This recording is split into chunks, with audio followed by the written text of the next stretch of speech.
I'm Daniel Levine, and this is the Bio Report.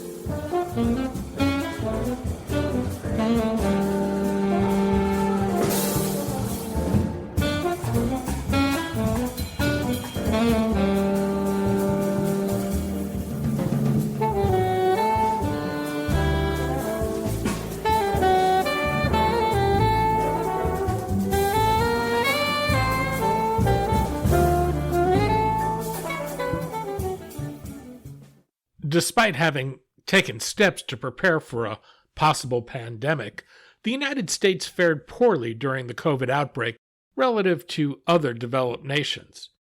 It also sharpened political divides as conspiracy theories and misinformation spread on social media. In COVID wars, America's struggle over public health and personal freedom, tech entrepreneur turned historian Ronald Gruner takes a deep dive into the public data surrounding the pandemic. We spoke to Gruner about putting the pandemic in historical perspective, what the data showed, and the lessons to be learned.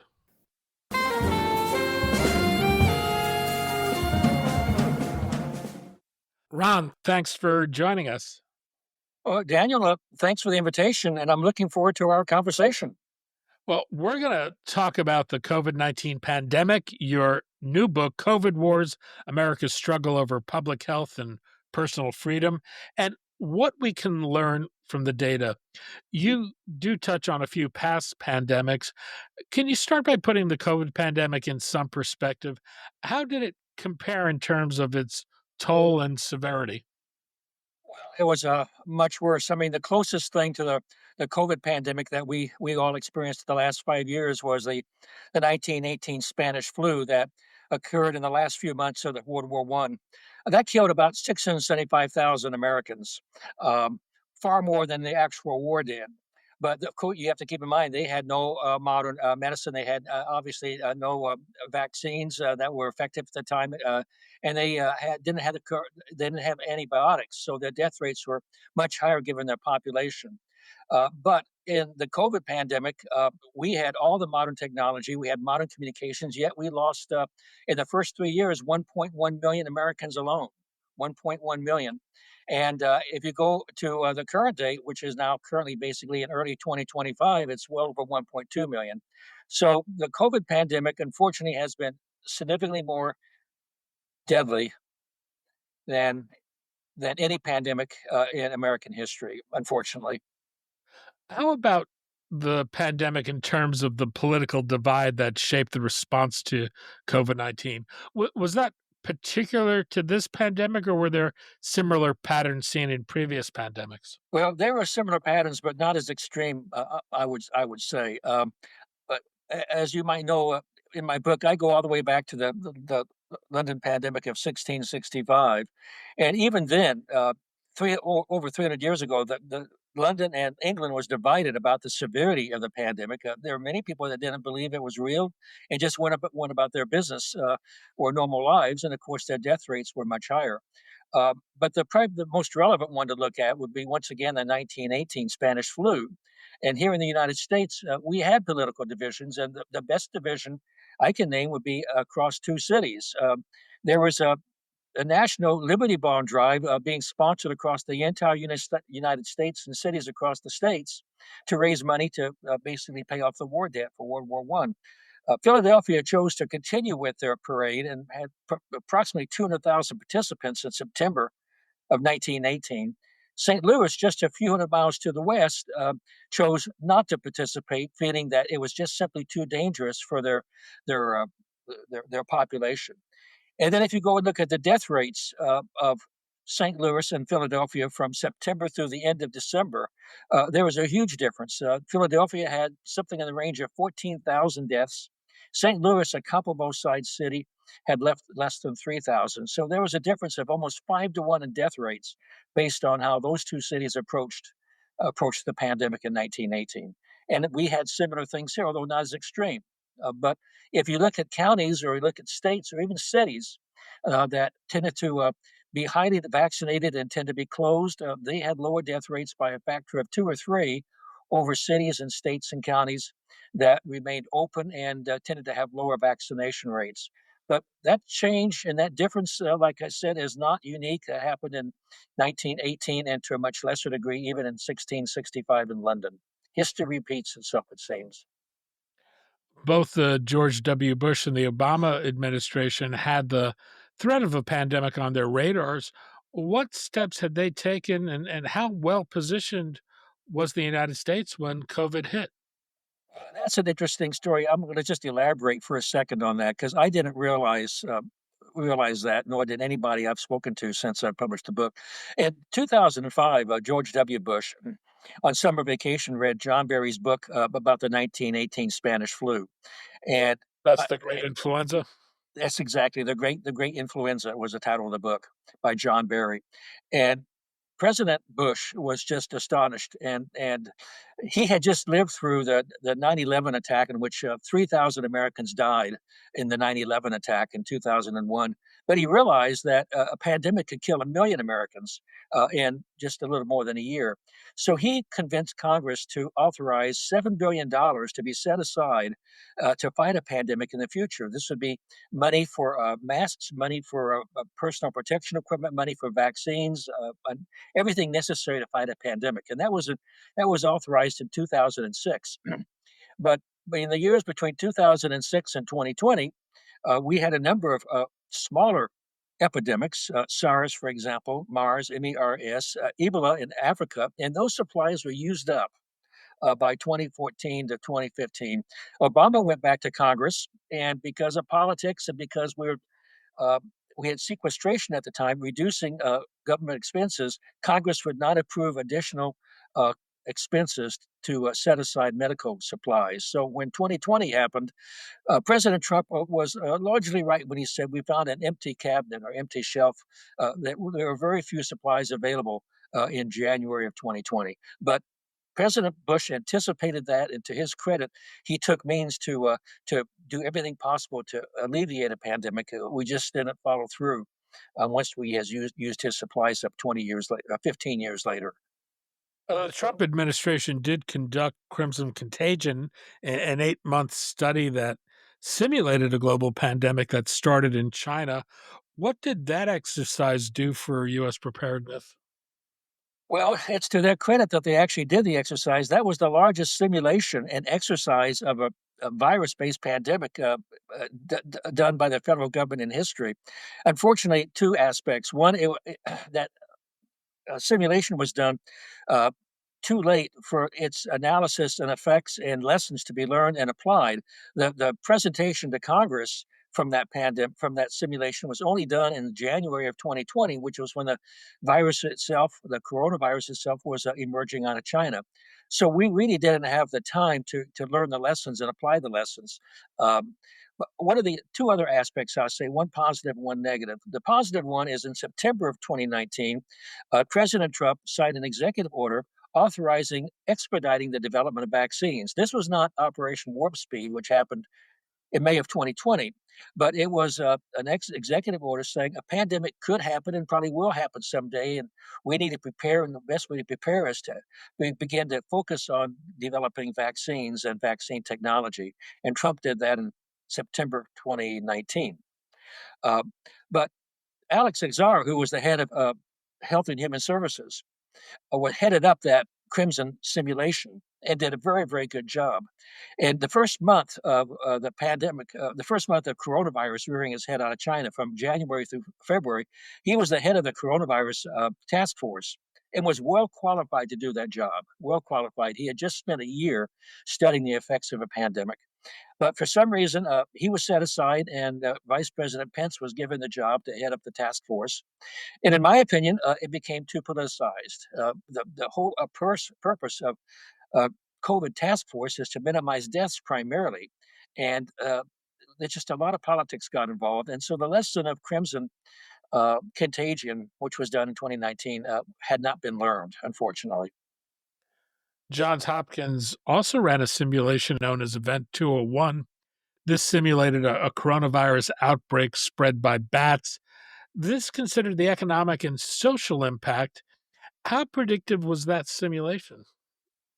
Very predictive. That was what they called a desktop simulation. So it's a computer simulation that was being kind of conducted in real time, multiplied by 1,000, where uh, uh, everything was happening in real time. People could watch it happen, like almost like a video game, and they were learning from that. And so that predicted that as many as, I don't recall the exact number now, as many as 1.5 million, 1.8 million Americans could die in the first 18 months of the virus before a vaccine had been developed. So it predicted a huge number of deaths, uh, and what could be done to try to minimize that. But there wasn't much that could be done until the vaccine was available. What happened with that, that was called Event 201, and that was paid for. That was sponsored by the Bill and Melinda Gates Foundation and the World Economic Forum, whose head is Klaus Schwab. And within months of the COVID pandemic beginning in February, March, and April of 2020, people began to look back at that simulation and saying, well, maybe this was a dress rehearsal for the real COVID pandemic, and maybe Bill Gates and Klaus Schwab from the World Economic Forum were behind the COVID pandemic, and this is a huge conspiracy. And that started early in 2020, and really never left during the pandemic. And many people believed the COVID pandemic had been masterminded by Anthony Fauci and Bill Gates and other globalists for various reasons, either to sell vaccines or reduce the world population to reduce environmental effects or things like that. So that was a shame that happened, but that's what happened. That that not only fueled conspiracy theories, but others pointed to a 1981 thriller by Dean Koontz about a Chinese biological lab in Wuhan that created a new virus. When did conspiracy theories about the pandemic begin to take hold, and what were the impacts of those on the ability of the country to mount an effective response? Well, the conspiracy theories started almost immediately. I'm sure you'll recall, even in February of 2020, a number of the cable news channels were commenting that I say Fox specifically were commenting that the COVID pandemic wasn't really a COVID pandemic. It was a political conspiracy to undermine President Trump. He had just come out of an impeachment in January of 2020, second impeachment, which failed, of course, and then the stock market crashed, concerned about the pandemic, and people were saying on cable news and social media that this is a political conspiracy, a political hoax to undermine President Trump. So that happened early in February, and those conspiracies just took off from there and ran through almost the entire length of the pandemic. Well, it wasn't just people on social media spreading misinformation. There were people within government and media that provided the misinformation and downplayed the seriousness of the threat. What happened? That had a huge impact. Absolutely had a huge impact because millions and millions of Americans believe that misinformation and chose to take that misinformation and operate on that rather than more factual information. But the government has much to blame because they were very inconsistent. I mean, they have to. I mean, I think to their credit, they were dealing with an unknown. They saw the virus coming out of China in January and early February, and we began to see deaths by mid February. We weren't sure if this was going to be something that would pass within a few months when the weather warmed up, like most flus do. Unfortunately, health officials kind of speculated out live on national television and in national media. And for example, Fauci, who I believe had the very best of intentions, several times said, "Well, you don't need to use masks," but he also said, "But in the future, you may need to as we learn more." But the fact that he made the comment, "You don't need to use masks today," this was done in early February. People latched onto that and remembered that. And then it later in May and June, when it became clear that masks were effective and we had better masks like the N95 mask, he said less everybody should mask up, and many people did believe that. It's just a huge amount of confusion caused by by people kind of sometimes thinking out loud on national television. One of the big differences between the COVID pandemic and the ones that preceded it was the existence of social media and its ability to spread misinformation. How do you think we need to consider that component in future pandemics?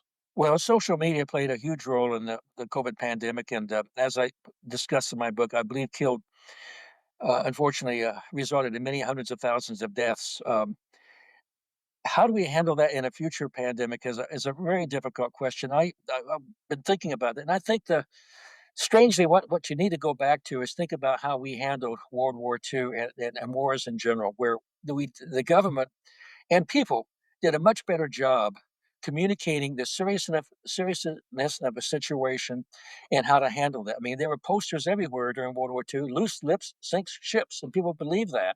And there were all these crazy conspiracy theories questioning the government. And that's what we need to do in the next pandemic because it's like fighting a war, except in a pandemic like we had with COVID. It's an internal enemy. You can't get your fingers around. You can't point to it. You can't say it's some country over in Europe or some country in Asia. It's more amorphous, and that's more difficult for people to deal with. So it's going to be a challenging problem. And if government does anything in the next near future before the next pandemic happens, not only do they need to focus on the medicine, but they need to focus on the communications. And how do you deal with a complex communications environment where you've got cable news, you have social media, where anybody with a keyboard or a microphone can voice their opinions.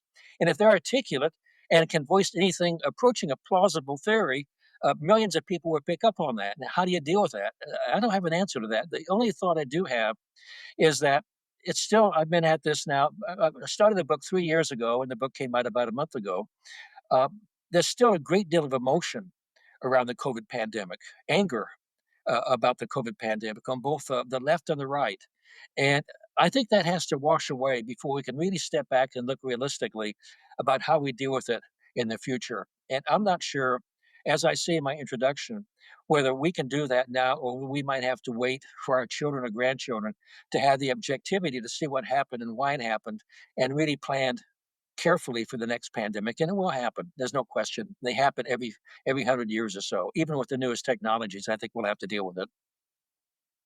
Your book is very much about trying to gather and lay out the data. What does the data tell us about the economic toll and how fast it hit once the administration ordered lockdowns and states followed suit? Well, the lockdowns had a bad effect on economics, and in many cases, a societal disruption like schools. Um, just even before the lockdowns happened, the states that tended to remain fairly open. I'm talking about in 2020 now. The states that remained that were fairly open in the middle of by the middle of 2020 had far less losses of employment than the states that locked up tightly, like New York and New Jersey and those northeastern states that were hit first. So lockdowns affected economics significantly. But here's what I found interesting. Even in the states that never locked down, in 7 states never locked down, Wyoming is an example of that, and the Dakotas that never completely locked down, they still had employment losses in 2020 of between 7 and 8 to 9%. Never locked down. They still lost 8 to 9%, 7 to 9% of their employment in 2020. That came back. The states that locked down very, very tightly, for example, like Massachusetts, had losses of employment in the range of 15%. So the range between the states that locked down and the states that did not lock down was roughly 7 to 15%. And even in states that never locked down, had 7% loss of employment. So it was COVID itself that was causing much of the disruption economically in the country, not just the policies of whether or not you social distance or whether you close schools. It was COVID that took about half the economic impact across the United States as opposed to the lockdowns. As you look at the divide between the red states and blue states and the different approaches that were taken, how big a difference was there in the data beyond just employment? Well, that's a I hate to say this, but that's a complicated question, but I'll try to answer that simply. The first thing you have to look at, Daniel, is have to realize that at the state and the county and the city level, populations vary considerably. They vary in their general level of health. They vary in their obesity levels on the average lifespan. And during the pandemic, they varied on the willingness to close institutions when public health officials suggested that, and they varied in the vaccination rates. So what I tried to do was to hold as many variables constant as possible. For example, find populations that had similar ages, similar obesity rates, similar death rates before the pandemic, and then see how their death and economic impacts varied based on their lockdown policies and vaccination policies. And I looked at that at many levels. The county level was the most useful because we have good data in almost all of our over 3,000 counties in the United States. And you could use, and yet it's a small area. Many cities are just one county. And to give you an example, I looked at Texas in detail. Texas is a large state, but I looked at two counties: Midland County out in West Texas, and Travis County, which is the home county of Austin, Texas, the capital of Texas. Midland County, and I don't have the numbers right off the top of my head, but Midland County roughly had twice the number of COVID deaths that Travis County had, uh, mainly because, in my opinion, they had far less vaccination rates than Travis County had. Travis was well vaccinated in the range of about 80%. Midland County was vaccinated in the range of the low 50s, fully vaccinated. And that, I believe, was responsible for the large disparity in death rates, more than a factor of two between two counties just a few hundred miles apart in the same state. As you think about all of the disparate data you collected, what jumped out as the most surprising to you? Oh, that's a good question. I think the book has a number of chapters. The chapter called The Divide is a chapter where I discuss where the country had been fairly homogeneous during the first half of 2020 and how they handled the pandemic. Not completely, of course, but relative to say 2021, fairly homogeneous. But we began to divide as a country in the second half of 2020, and that was largely due to something called the Great Barrington Declaration, which was a declaration signed by three public health scientists and physicians that essentially said, we think it's okay to open up communities because COVID kills almost exclusively people that are 65 to 75 years older or those that have existing comorbidities or things that might cause them to be more susceptible, obesity being a big factor. So many people, counties and states took that advice and opened up. And what happened was that by the end of the pandemic, uh, roughly 25 to 35 to 40% of the population under 65 years old had died of COVID. So they were not protected. They went out, lived their lives. Many thought, well, I'm safe because I'm young. I don't even need to take a vaccine. Yet in some counties, Texas being the worst, 40% of those who died were 65 years old and younger. 40%. So that was to me the worst realization that I had probably in writing the book. And that became clear uh, in the second half of 2020, where you began to see states like Iowa and New Hampshire, for example, that had very similar death rates in the first half of 2020. And then Iowa began to open up fairly aggressively. New Hampshire was more conservative, did not open up. And this is before vaccines. Yet Iowa then, by the end of 2020, in the second half of that year, had twice the death rates of New Hampshire in deaths per million. And I attribute that largely to the fact that they opened up perhaps too soon, as opposed to New Hampshire staying closed a bit longer. And then that was manifest all through 2021 when states were both deciding how quickly to open up and how quickly their population uh, adopted vaccination. And the differences typically between the most vaccinated, the least vaccinated, the most open, the most closed, was a factor of two or more in death rates consistently. Overall, how did the US fare relative to other nations in terms of health outcomes and economic impact, and what accounts for any differences? Well, that was a major disappointment. We did very poorly as a country. By the end of 2022, 3 years into the pandemic, the United.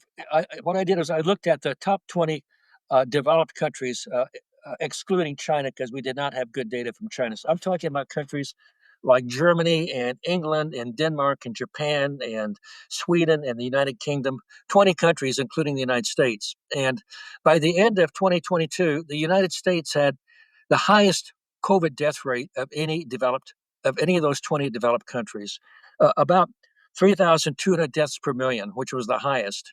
Countries which had much higher, much older populations, Germany, for example, whose average population age was about 48 years old versus the United States, 38 years old, had a death rate. I'm just looking at a little chart here of about 1,800 in the 1,800 deaths per million versus 3,200 for the United States, even though Germany had a much older population. That was I found that disappointing. And likewise, the other thing I looked at was the economic impact on employment. And I used employment as a single metric. Economics encompasses a lot of different things, but I said, let's look at something we've got very solid data for. It affects everybody, and that's the employment level. And employment, based on the trend of employment growth in the years 2009 to 2019, employment by the end of the pandemic had dropped by 5.7% based on the long term trend. And that was roughly uh, triple actually, of most other developed countries. So we lost both in death rates and by the loss of employment. We're currently undergoing a downsizing of government. NIH, CDC, FDA are among the federal agencies being slashed. The Trump administration gave notice that the United States is withdrawing from the World Health Organization. There are also reports that the administration may be preparing to defund mRNA vaccine research. We're facing a measles outbreak today. There are concerns that bird flu may spread and infect humans, and there's always the risk of another viral outbreak spreading from elsewhere in the world. How well prepared are we to respond to the next pandemic?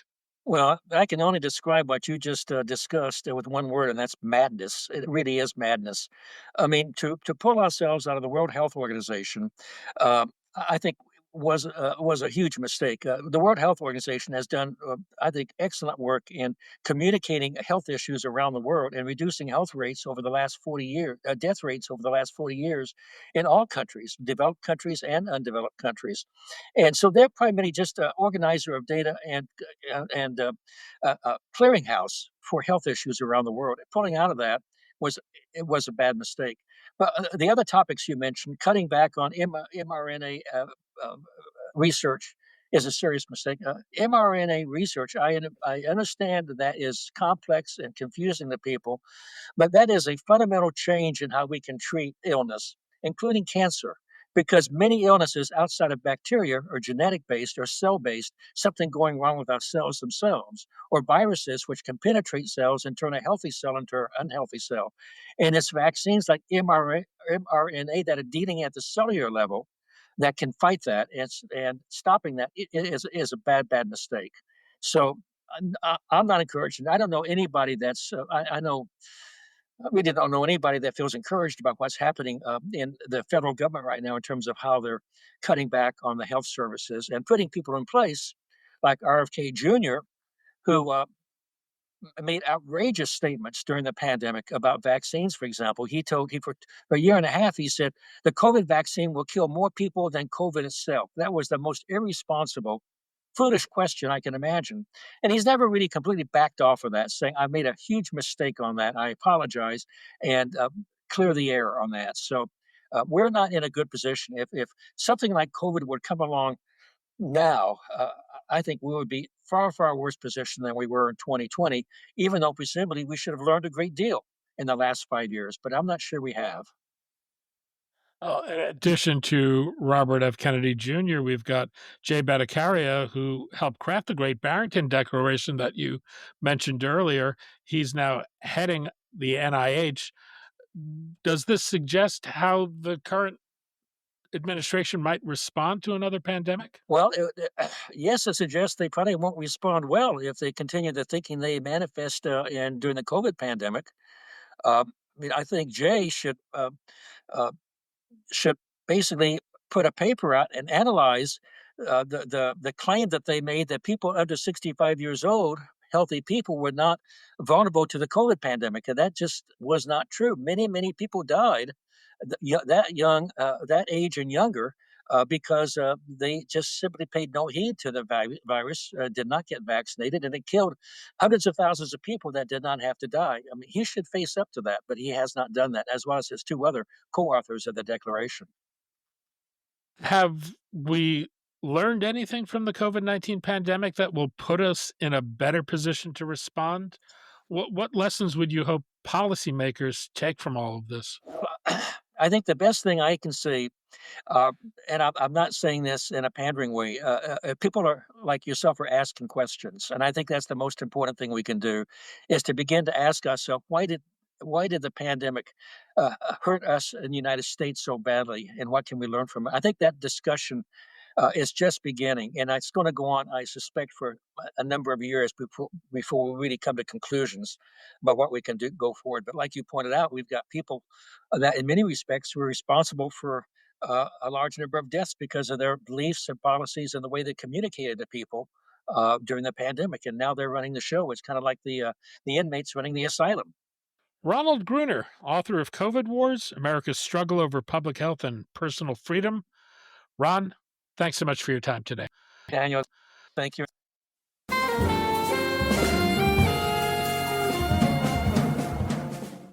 Thanks for listening. The Bio Report is a production of the Levine Media Group. To automatically download this podcast each week, subscribe to our RSS feed or through iTunes or other podcast manager. To join our mailing list, go to levinemediagroup.com. We'd love to hear from you. If you want to drop us a line or are interested in sponsoring this podcast, send email to danny@levinemediagroup.com. Special thanks to Jonah Levine, who composed our theme music, and the Jonah Levine Collective, which performs it.